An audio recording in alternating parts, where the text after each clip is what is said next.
It took a little longer. I was making some coffee, getting people right. Give Kirk some? Of course. Did he approve? Every day. Okay. Well, I'm sure he approves. Same one every day. Special playoff brew? Yeah, no, same one every day. Well, we kind of changed the recipe, so it's getting better.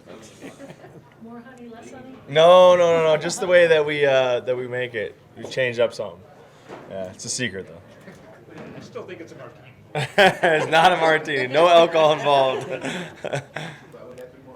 Adam, do you ever think back to your first playoff game and how you felt, and did you draw on that going into it or tell the young guys about it? Yeah, a little bit. I kind of have to skip the first one probably from my memory because it was so cold that there's not a whole lot that comes to my mind of that game other than the brutal cold.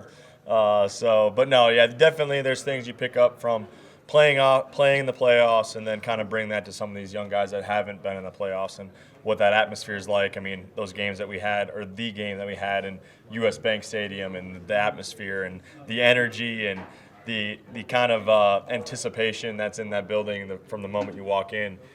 There's just nothing like it. So there's not really a lot that you can say. It's kind of more just when guys get to the building, they start feeling it. They kind of feel the preparation this week.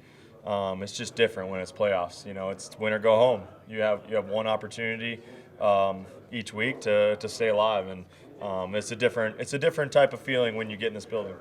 Although JJ and Pat Pete were still talking about trying to treat it like a regular game. Is that kind of a theme as well? Yeah, so the feeling is different, but as far as the process is the exact same, which I think the coaches have done a great job. The players in this locker room have done a great job of not making it bigger than it is.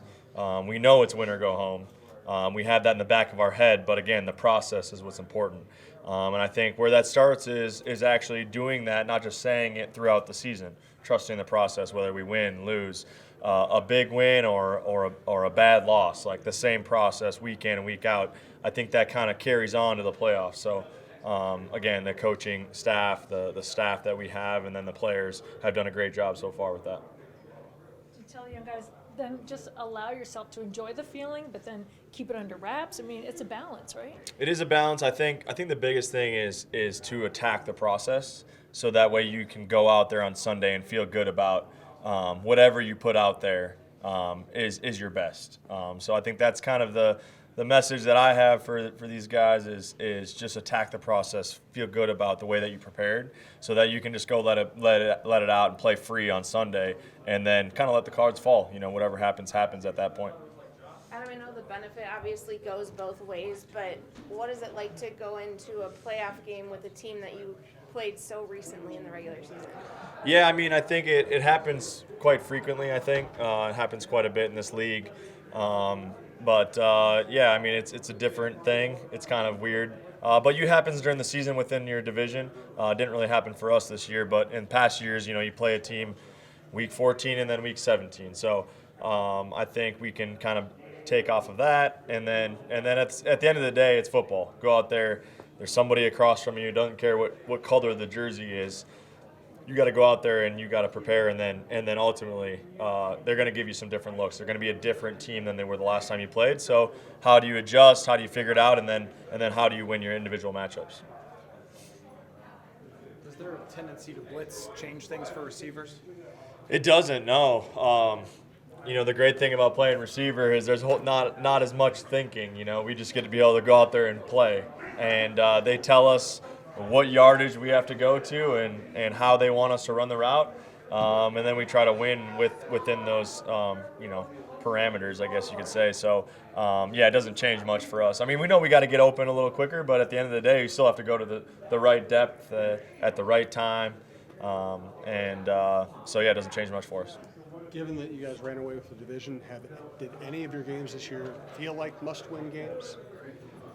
I don't know why, but I feel like in this league they all feel like must-win games. The longer you're in this league, you realize how important each game is. You tend to look back at the season, no matter how you finished, no matter if you won the division or just missed it, or just missed the playoffs, just barely made the playoffs, or you just missed that 1 seed or 2 seed. You always can look back and be like, man, if we would have just played a little bit better in this game, or finished this game, or did this or that in this game, we would have been in a better position. So I think when you have that, it makes every game feel like a must-win because you know at some point you're going to look back at that game and say, man, I wish we would have had that one. You guys had your close games. Everyone always, the difference was someone came up with a big play at the end usually. But on the blowout ones, have you guys find a commonality so you can avoid that one? Have you kind of found that out? Yeah, I mean, I think it comes down to playing complementary football. When special teams makes a big play, offense has got to finish it.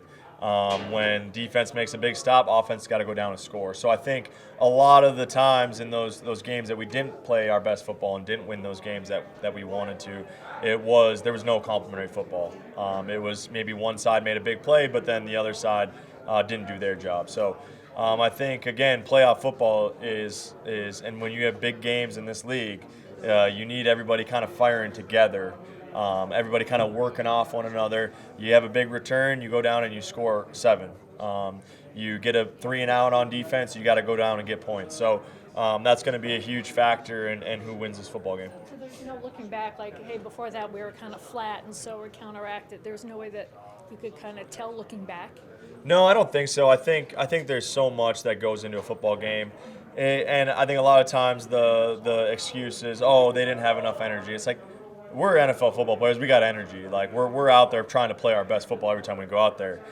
There's just sometimes the ball bounces different ways, and yeah, you definitely look back at things like, okay, well, individually I could have done better on this, or if we get this first third down, maybe that changed the game, or we catch this touchdown pass early in the game, and instead of getting 3 points, we get 7. You can always kind of look at those things, but at the end of the day, you just have to go and prepare each week. Every week's a new week. And then when you get out there on game day, every play is got to feel almost like a must-win play for you individually, because you never know what play is gonna make the difference. All right, thanks, Adam. Thanks, guys. Appreciate it.